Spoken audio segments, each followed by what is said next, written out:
أعوذ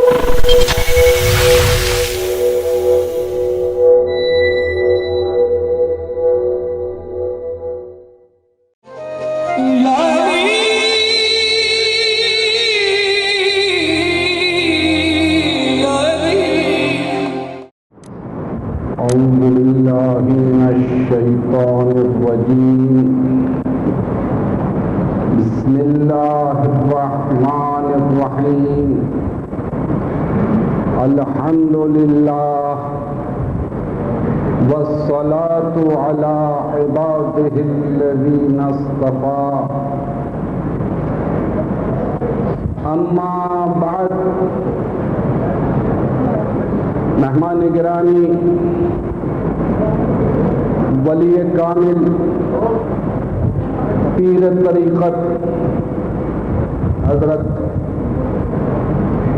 مولانا ریاض احمد گوہر شاہی مدد اللہ العالی، علماء کرام، حاضرین محفل، آج یہ ہم اور آپ اس سب کی جو خوش بختی ہے کہ جناب نے اس مسجد میں قدم رنجہ فرمایا ہے، اور ہم تہ دل سے آپ کے شکر گزار بھی ہیں اور خوش آمدید بھی کہتے ہیں. دراصل آپ کے اور ہمارے راستے جدا جدا صحیح مگر منزل ایک ہے.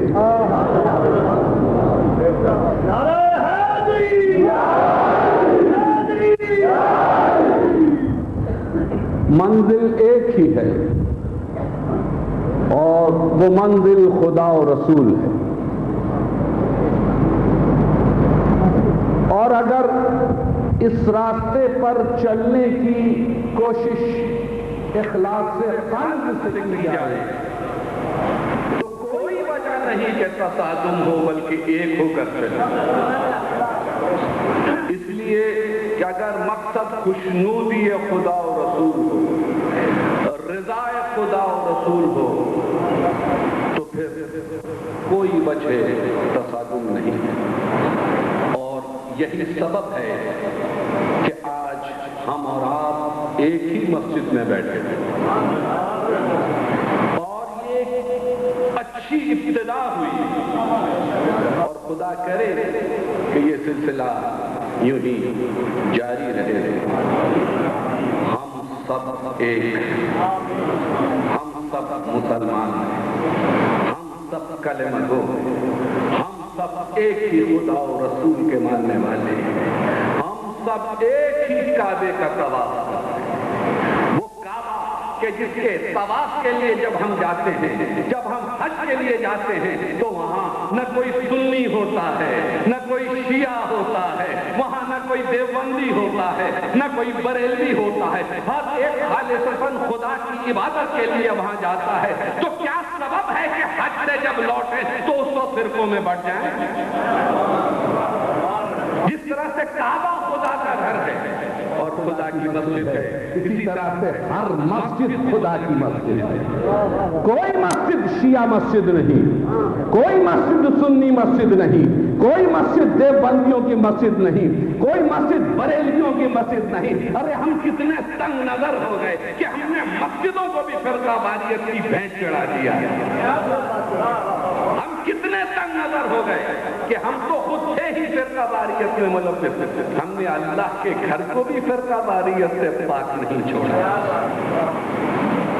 مسجد اللہ کی مسجد ہے، اللہ کا گھر ہے، اور اللہ کے گھر میں اگر کسی کا خون بہے تو وہ خون بہانے والا نہ شیعہ ہے نہ سنی ہے، وہ خدا کا دشمن ہے. وہ کسی کا خون بہے، وہ کسی کا قتل ہو، وہ شیعہ مسجد میں قتل ہو، وہ سنی مسجد میں قتل ہو، اس قاتل کا مذہب نہ شیعہ ہے نہ سنی ہے، قاتل کا مذہب قتل ہے.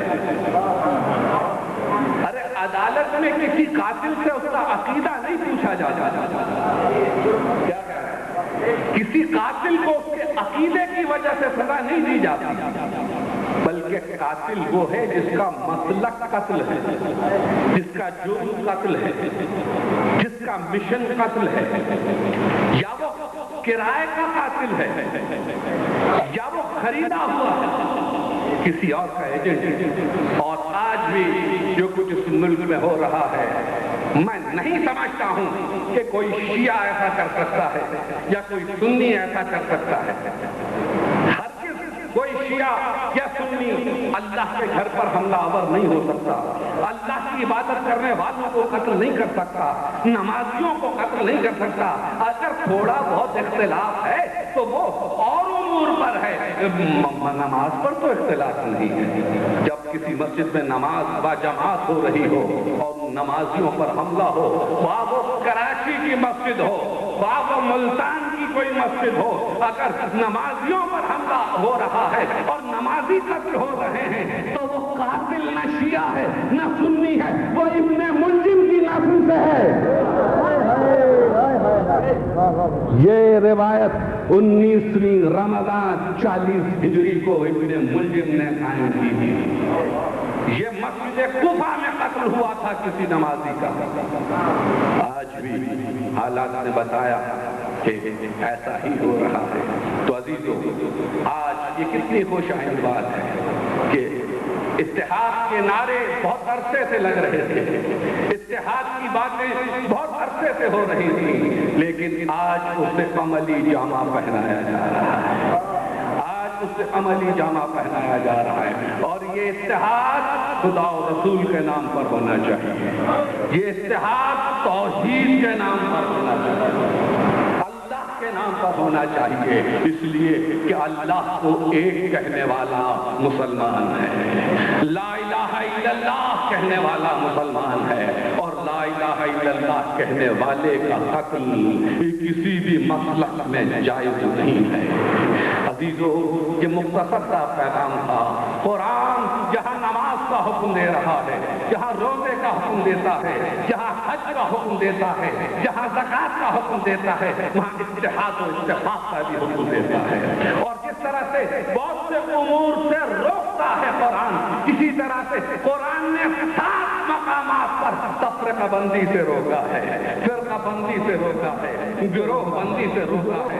اس کے باوجود جو اسلام کا نام لے کر فرقہ واریت کی بات کرے، اسلام کا دشمن وہی ہے، وہی اسلام کا دشمن ہے۔ آج اسلام دشمن طاقتیں یہ چاہتی ہیں کہ مسلمانوں کو آپس میں لڑوائیں اور تفرقہ ڈالیں اور اسلام کو کمزور کریں، اسلام کو کمزور کریں۔ ان سازشوں کو ناکام کرنا آپ ہم سب کا فریضہ ہے، خواہ کوئی شیعہ ہو یا سنی ہو۔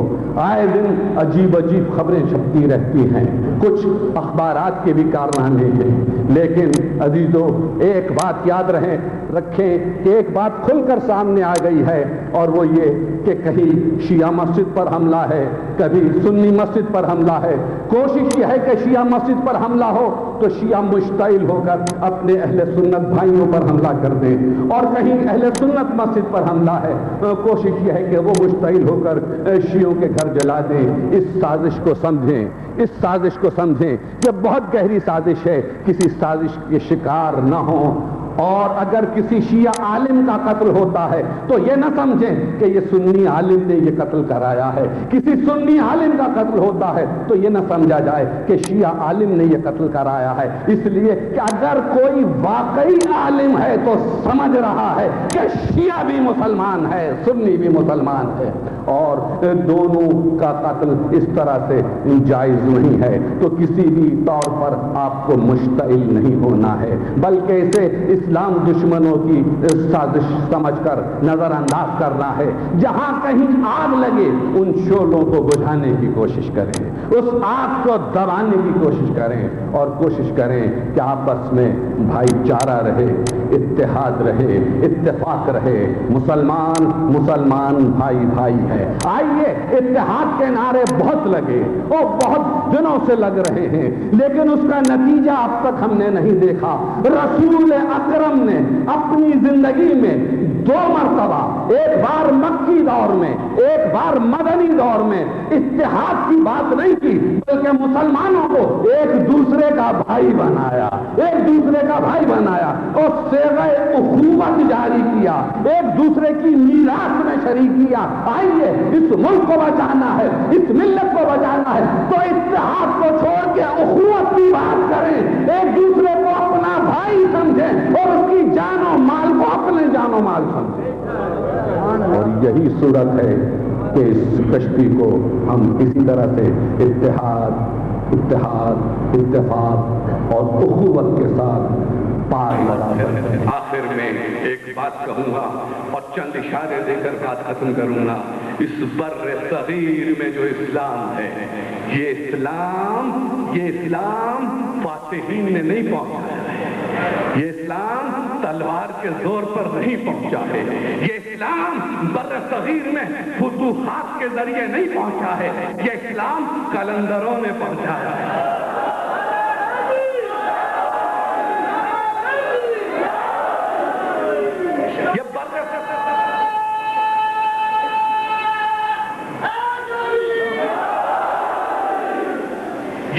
صغیر میں اسلام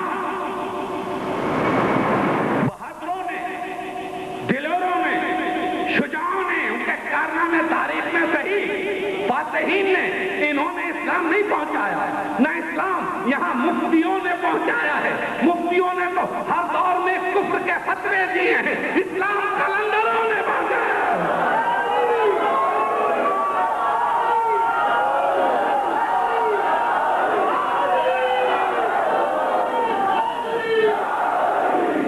اسلام اولیاء اللہ نے پہنچایا ہے۔ کون ہے یہ داتا دربار؟ کون ہے یہ سیون شریف؟ اسلام ان کے ذریعے سے پہنچا ہے، اسلام ان اللہ والوں کے ذریعے سے پہنچا ہے، جنہوں نے دلوں کو توڑا نہیں، دلوں کو جوڑا، جنہوں نے تفرقہ نہیں ڈالا، بھائی بھائی بنایا۔ مختلف عقیدے کے لوگوں کو کسی کو نجس کہہ کے اپنے دسترخوان سے ہٹایا نہیں، بلکہ قریب بلایا، پیار محبت کی بات کی، محبت کا درس دیا اور اللہ سے قریب کیا۔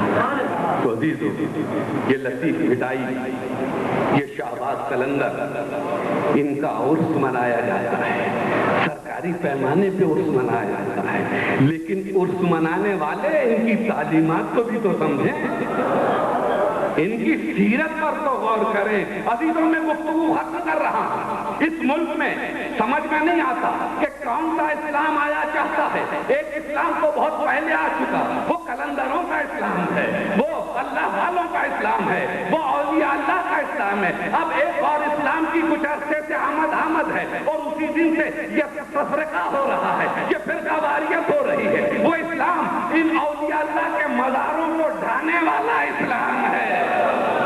جب سے یہ قبروں کو ڈھانے والے اسلام کی آمد شروع ہوئی ہے، اس اسلام کو برآمد کرنے کے لیے وزارت مذہبی امور جس دن سے قائم ہوئی ہے اس ملک میں، اسی دن سے تفرقہ ہے یہ شیعہ سنی کا، ورنہ اس سے پہلے شیعہ سنی سب ساتھ مل کے جی رہے تھے، دونوں نے مل کے پاکستان بنایا تھا، دونوں مل کر ہی پاکستان بچا سکیں گے۔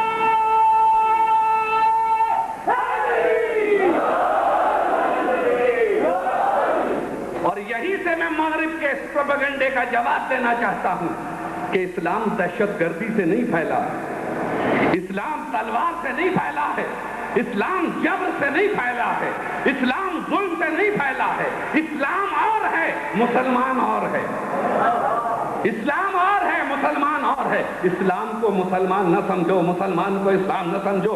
پہلے مسلم اور ہے, اسلام پر اس کی ذمہ داری نہیں ہے. اسلام نے واضح طور پر کہہ دیا کہ خبردار ادعو الی سبیل ربک بالحکمت والموعظۃ الحسنۃ وجادلھم باللتی ہی احسن. بلاؤ اپنے رب کے راستے کی طرف حکمت کے ساتھ, میٹھی میٹھی باتوں سے بلاؤ, دلائل سے بلاؤ, براہین سے بلاؤ, تکفیر کے فتووں سے نہ بلاؤ.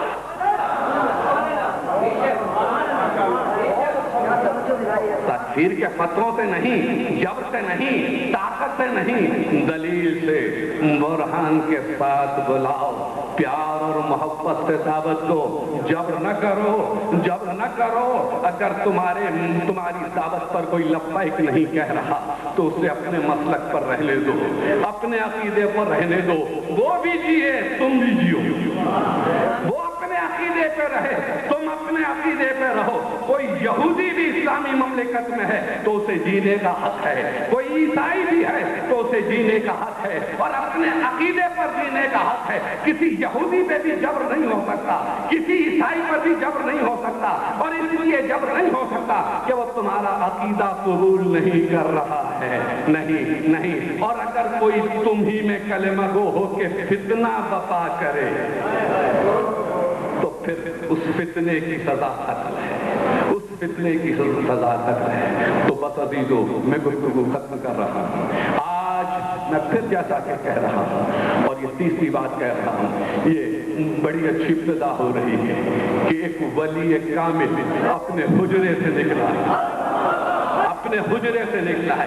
کاش اس ملک میں جتنے مشائخ ہیں, جتنے اولیاء اللہ ہیں, جو اپنے آپ کو اولیاء اللہ کہہ رہے ہیں, سمجھ رہے ہیں, وہ اس امت کا خون بچانے کے لیے, ملت کا بہتا ہوا خون بچانے کے لیے اپنے اوپر اس کو فریضہ سمجھتے ہوئے اپنی خانقاہوں سے لا الہ الا اللہ